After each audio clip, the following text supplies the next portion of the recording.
Two brand new reports just dropped, and even the most die-hard Steelers fans didn't see this coming. A surprising move on the offensive line has a veteran playing in a spot he's barely touched in his career, raising plenty of eyebrows.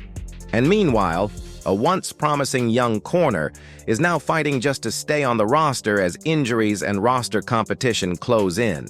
If you're a true Steelers fan and don't want to miss a single update, make sure to subscribe to the channel. Let's get into it. The Steelers just dropped their second preseason depth chart, and there's a bit of a head-scratcher on there when it comes to the offensive line. First-round rookie Troy Fautanu is still holding it down as the starting right tackle. No surprise there. But guess who's right behind him? Three-time Pro Bowler Andress Pete. Yeah, at right tackle. That's where things start to get weird. Pete, who just inked a one-year deal with Pittsburgh last week to shore up their depth, is no stranger to the trenches. But right tackle? That's a whole new ball game for him. In his entire 10-year NFL career, he's played a grand total of 78 snaps at right tackle. And here's the kicker. All of those came way back in his rookie year with the Saints in 2015. Since then, he's been a staple on the interior, racking up nearly 4,500 snaps at left guard, where he made his name as one of the league's more dependable linemen during his prime. He's also spent time at left tackle, almost 2,000 snaps, so it's not like he's allergic to playing outside. But jumping from left to right on the line isn't like flipping a switch. It's a different stance, different footwork, and a whole different feel. Pete's not blind to that either.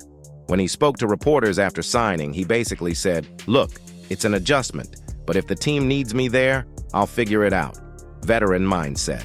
In their preseason clash against the Jaguars, Pete saw 21 snaps at left tackle and gave up a pressure. Not too shabby for a guy just getting settled in.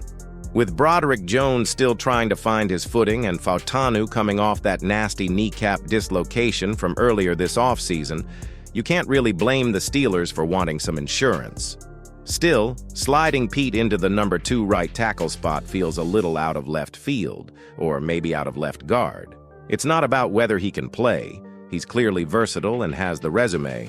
But tossing him into a spot he hasn't touched in a decade is definitely a gamble. Then again, when you've got a guy who's been through the NFL grinder and still has something left in the tank, maybe that's the kind of roll of the dice you take. The Steelers are betting that Pete can adapt, and fast. If Pete's situation raised some questions, what's happening with Cory Trice Jr. is even more alarming, and this just came out. The Steelers have officially packed up and left Latrobe, wrapping up training camp and heading back to the Burgh for a joint practice and preseason clash with the Bucs. The good news, the injury bug didn't bite too hard. Calvin Austin III has been sidelined for nearly 2 weeks, and a few other guys have been dinged up, but most are back in action. One name that's still stuck in the rehab zone, though, is cornerback Cory Trice Jr., and his situation's starting to feel a little murky.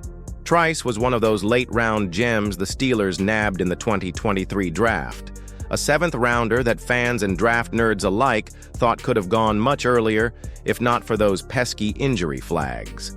Unfortunately, those red flags have been flying high ever since. Trice blew out his ACL and missed all of his rookie year, and now in year 2, he's played just 6 games thanks to a nagging hamstring issue that won't go away. Steelers insider Mark Kaboly didn't sugarcoat it either. He labeled Trice a training camp loser and flat-out questioned whether the team should cut bait, saying, "He's uber-talented, but he just can't stay healthy." That's the tough part. The flashes have been there. He snagged a clutch, game-sealing pick against Denver last season. But almost immediately after that, bam, hamstring flare-up, and he was sidelined again. What's making things even trickier for Trice is that the Steelers' cornerback room is now loaded. They brought in heavy hitters like Jalen Ramsey and Darius Slay this offseason, and there's a crowded competition going on with guys like Brandon Echols and Beanie Bishop Jr. battling for roles. There's just not much room for error or injury. This was supposed to be the season Trice finally cemented himself as a real contributor, potentially forming a dynamic young duo with Joey Porter Jr., his fellow 2023 draftee. Porter's rising fast and looking every bit like a future star, while Trice, still full of promise, just hasn't been able to stay on the field long enough to make his mark. His outing against Jamar Chase late last season didn't help either. Chase torched him, plain and simple. But hey, that's a baptism by fire most young corners go through. The hope was he'd bounce back and come into 2025 with something to prove. And maybe he still will, but time is running out. If Trice can't get back on the practice field soon and show the coaches he can be counted on, his once promising Steelers story might be coming to a premature end.